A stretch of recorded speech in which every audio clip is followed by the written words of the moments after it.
এক ব্যক্তিকে জাহান্নামের শাস্তি দেওয়া হবে বছরের পর বছর, অনেক বছর, অনেক বছর। কত বছর আল্লাহ ভালো জানেন, কারণ জাহান্নামের উপর থেকে ছেড়ে দেওয়ার পরে জাহান্নামের তলায় গিয়ে পৌঁছাতেই মানে কত হাজার হাজার বছর পার হয়ে যাবে মানুষ জানে না।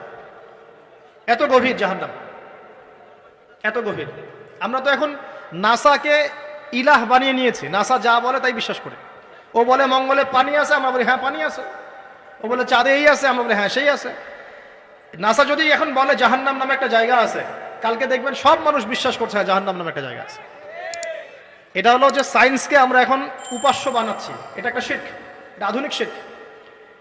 আধুনিক আরো শিরক আছে, আল্লাহর হালালকে হারাম করা, আল্লাহর হারামকে হালাল করে নেওয়া। ওইদিকে আমি যাচ্ছি না। এখন পড়তে পড়তে পড়তে একটা জায়গা তাকে দাঁড় করিয়ে দেওয়া হবে, আযাব দেওয়া হবে, আযাব দেওয়া হবে, আযাব দেওয়া হবে। এক পর্যায়ে সে চিৎকার করতে থাকবে, ইয়া মান্নান ইয়া হান্নান, ইয়া মান্নান ইয়া হান্নান। এভাবে চিৎকার করতে করতে, এগুলো আল্লাহ পাকের নাম। এগুলো কি আল্লাহ পাকের নাম। আল্লাহ পাক বলবেন, দেখো জাহান্নামের অতল গভীরে কোন আমার বান্দা আমাকে ডাকছে, কি হাজত তার, নিয়ে আসো। ওকে জিজ্ঞাসা করা হবে কি প্রয়োজন।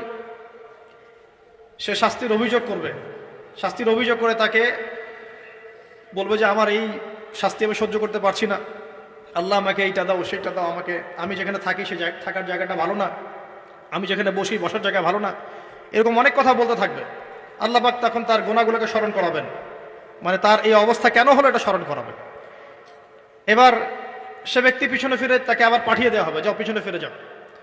তো যেতে যেতে সে তাকাবে পিছনে ফিরে, বারবার তাকাবে আর বলবে, আল্লাহ তোমার রহমতে আমাকে একবার সেখান থেকে তুমি বের করে নিয়ে আসছো, আল্লাহ দ্বিতীয়বার আমাকে সেখানে পাঠাও।